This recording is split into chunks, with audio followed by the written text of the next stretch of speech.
Yun, for this video mga ka-59, mga ka-bodyguard, meron ngang nag-request sa atin isang pinakamalaking security company dito sa Pilipinas, no? Nag-request sila ng bomb awareness. Siyempre, kumuha tayo ng expert, sila Master. Siyempre, nandyan din ang boss natin, Colonel Escobar, Ma'am Sheila, and Police Captain Cadan. Yan si Master, nag-lecture na para sa bomb awareness, para sa kanilang mga security manager. Yan. Kaya paalala lang po natin, ang aking subject na ito ay napaka-masailan, kaya kumuha tayo ng expert para dito sa subject na ito. Siyempre, sa pamumulot ng ating boss, Police Colonel Tarsus Escobar. Siyempre, mamaya-maya nga lang po ay si Police Captain Cadan naman po ang magle-lecture, ang strike and lockouts, crowd control. Yan po ang i-lecture naman po ni Captain Cadano. Yan din po ang isang request ng security company na ito. So, para din po ito sa kanilang mga security manager. Para din po ay maibahagi nila sa ating mga ka-59 sa kanilang mga duty.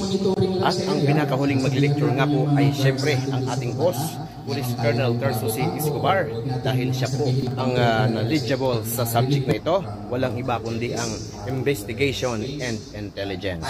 So si Colonel Escobar po ang magle-lecture niyan para sa ating mga security manager. Sa lahat po ng may mga katanungan about sa security matter, pwede po natin i-PM or i-message si AkuCQ. Ang founder po niyan ay si Colonel Escobar po mismo. Ang AkuCQ po ay binuo para sa ating mga ka-59.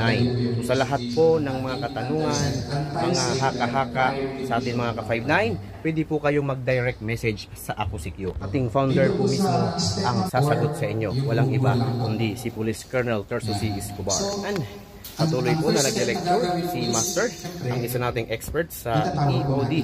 Bago natin makalimutan, mga ka-59, mga ka-bodyguard, muli pong mag-open ang ating batch sa Personal Security and Protection Course or PSPC Bodyguard Training.